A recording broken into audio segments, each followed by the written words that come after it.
Eu acho que a inteligência artificial está sendo percebida pelo primarismo do jornalismo brasileiro, porque é muito primário, né? Está sendo percebida como aquilo que vem roubar empregos. Ele disse o seguinte: Eu tenho um nenhum sex shop, homem pra quem não sabe. é melhor do que uma máquina, nenhuma máquina é melhor do que um homem com uma máquina. Foi isso que ele argumentou. Muito boa. Só essa que frase. eu fico em dúvida se realmente vai ser assim, um homem com uma máquina vai conseguir superar a máquina em si. Eu acredito que o ChatGPT é apenas o início do começo, do princípio do que vem por aí. Eu diria assim, até hoje nós tivemos grandes ondas que mudaram a nossa vida. A internet foi uma grande onda e hoje, 20 anos depois, para nós já faz parte do nosso cotidiano, né? Dessa vez nós não estamos vendo uma onda, nós estamos vendo um tsunami. Sim. E esse tsunami, nós vamos ter que aprender o mais rapidamente possível a surfar nele, porque senão ele engole a gente. Então, eu sou um otimista, Bruno, você sabe, eu estou sempre vendo o lado bom da tecnologia, não o lado ruim, mas claramente nós vamos ter uma substituição da inteligência artificial na área do direito, na área da arquitetura, na área da publicidade, na área da geração de código. Nós estamos vendo já isso acontecendo agora, as we speak. E aí, evidentemente, que tem duas hipóteses. Um processo de adição, onde homens e mulheres se transformam em super-homens e super-mulheres, ou de substituição. Sim. E it's up to us, tá na nossa mão a gente abraçar de maneira entusiasmada o que existe por aí, ou ficar negando, ficar com receio, ficar com medo, e nós seremos engolidos por tudo isso que está vindo por aí. Eu acho que a inteligência artificial está sendo percebida pelo primarismo do jornalismo brasileiro, porque é muito primário, né? Está sendo percebida como aquilo que vem roubar empregos. Se você fizer uma análise um pouco mais profunda, você vê que ele não vem roubar empregos, ele vem devolver nossa humanidade. Nós não nascemos para ficar numa linha de produção trabalhando ou ilustrando durante 3 dias uma imagem. Nós viemos para sonhar, para imaginar, para questionar, para duvidar. Essa é a missão humana, que nós nos afastamos dela durante décadas, em nome de uma produtividade. Esta produtividade vai ser transferida para a inteligência artificial e vai trazer de volta a capacidade nossa de sonhar, imaginar, criar. É isto que nós devemos fazer a partir de agora. Bom, você me lembrou uma frase que ela foi dita por um gestor, o Paul Tudor Jones. Ele estava numa conferência há um tempo atrás falando sobre isso, já faz alguns anos. IA e robôs e como isso poderia mudar o futuro do trabalho. E aí perguntaram justamente para ele, você não acha que a gente vai ter um desemprego em massa? E ele respondeu uma frase que ela é icônica e que a Malu usa muito bem para vender vibradores. Para ver como é que é uma frase versátil, né? É uma frase vibrante. Exatamente. Perfeito. Ele disse o seguinte, Eu tenho um sex nenhum shop, pra homem quem não sabe. é melhor do que uma máquina, nenhuma máquina é melhor do que um homem com uma máquina. Foi isso que ele argumentou. Muito boa. Só essa que frase. eu fico em dúvida se realmente vai ser assim, um homem com uma máquina vai conseguir superar a máquina em si. Porque devido a essa evolução exponencial, né, que é até assustadora se for pensar, eu juro que na hora eu fiquei arrepiado, porque eu não sabia que estava evoluindo tão rápido assim. Para mim o paradigma ainda era a lei de Moore. E o pessoal até fala, não, esse paradigma vai chegar até um limite, porque o que a lei de Moore fala, Eu ia né? perguntar isso. O Gordon Moore foi um dos criadores da Intel. E ele viu o seguinte, com a evolução dos transistores, dos chips, que o número de transistores em um chip estava dobrando num período de mais ou menos 18 meses pelo mesmo custo. Isso significa que os chips do próximo ano vão ser mais poderosos do que os dos últimos 50 anos somados. É isso que ele está falando. Só que eles estão ficando minúsculos, está chegando numa limitação física para que fiquem ainda menores. Então, alguma coisa aconteceu, um novo paradigma em termos de evolução. E parece que já está acontecendo, que é essa evolução das inteligências artificiais. E o Elon Musk, por exemplo, é muito vocal, falando que até é um risco para a humanidade, na opinião dele.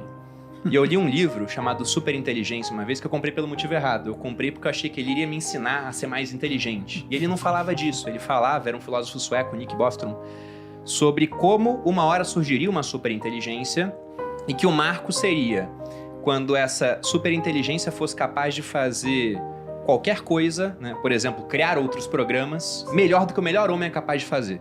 Então ela criaria uma outra versão melhorada dela, que criaria uma outra, e de repente, numa curva exponencial, nós criamos Deus. Era basicamente o que ele falava. E como se proteger desse Deus? Era um livro meio sinistro, no final das contas. Mas vocês acham que existe realmente esse risco do ser humano ficar obsoleto devido à evolução da inteligência artificial? Então, depende, como o Walter estava falando aqui, como que a gente vai encarar o trabalho no futuro, né? Esse aqui é o ponto. Tem um livro também muito bom de outro especialista lá da Singular, chama Boyles, chama O Futuro do Trabalho, mas está em inglês, né? Quem que se interessar para procurar. E ele fala, principalmente assim, das substituições de emprego, né? Que a gente tem que ter a noção de que você não vai pegar uma massa hoje, por exemplo, de motoristas de caminhão com 60 anos, 50 e tantos anos, e vai transformar esses caras em trabalhos criativos. O cara não vai sair, não vai virar UX, não vai virar... não vai, cara. O cara está em outro momento da vida dele. Então, a sociedade que agora se move para utilizar em massa a inteligência artificial tem que se mobilizar também para saber o que fazer com essas pessoas que não vão se realocar para esses novos empregos. E na economia tem um nome isso, né? A gente chama de desemprego estrutural. É o gap da estrutura de emprego atual com a estrutura de emprego que está se formando. Então, assim, não é que os empregos não vão existir mais, mas a estrutura de emprego muda.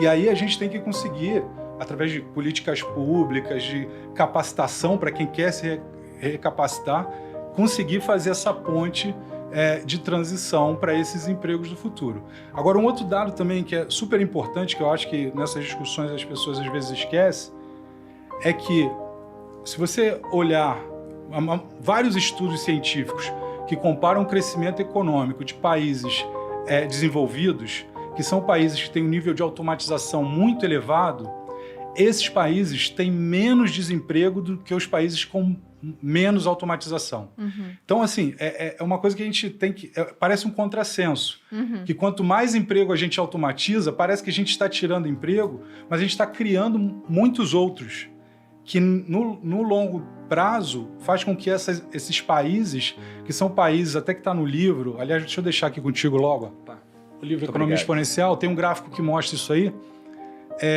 esses países que se adaptaram melhor à revolução tecnológica, eles têm um desemprego muito menor do que os não se adaptaram. Estados Unidos, por exemplo, que o pessoal o tempo todo é surpreendido com geração de emprego acima do que era esperado. Exato. E ainda tem uma questão muito ligada à criação de riquezas do país. Tem um gráfico aí no livro que eu fiz um corte do desenvolvimento do PIB dos anos 60 aos 90 e dos 90 a 2020. O primeiro corte é a Revolução Industrial, que a gente estava ali, né, no final dela, o Brasil crescia, em média, 1% a mais do que o resto do mundo. Então a gente ia bem antes da Revolução Tecnológica. Cortou 90, começou a Revolução Tecnológica, só afundou. O Brasil está aqui parado e o resto do mundo está assim, ó. Decolando. Por quê? E numa curva exponencial. Tá aí no gráfico, o gráfico está no livro. Por que isso acontece? Porque a acumulação de riquezas ano a ano, que seja 1% para cima, 1% para baixo, ela, por natureza matemática, ela é exponencial. E a gente esquece disso. Acúmulo de riqueza é quando você tem mais riqueza no momento para gerar mais riqueza no momento 2. Juro composto. Juro composto, exatamente. Então, se o país deixa de crescer, que seja 0,6, que foi o que aconteceu com o Brasil de 90 a 2020, a gente está abrindo uma boca de jacaré assim, ó. Que é o gráfico que você vai ver no livro. Uma boca de jacaré porque não se adaptou à revolução tecnológica com o resto do mundo. Então, o trabalho de educação tecnológica, de investimento em tecnologia é fechar essa boca de jacaré para aumentar a riqueza dos países. Os países que não se adaptaram, e o Brasil, obviamente, é quase que obrigação nossa falar disso e trabalhar em cima disso também. Porque está claro, está dado. O mundo está crescendo exponencialmente, a economia desses países está crescendo exponencialmente e a gente está parado porque ficamos lá na Revolução Industrial.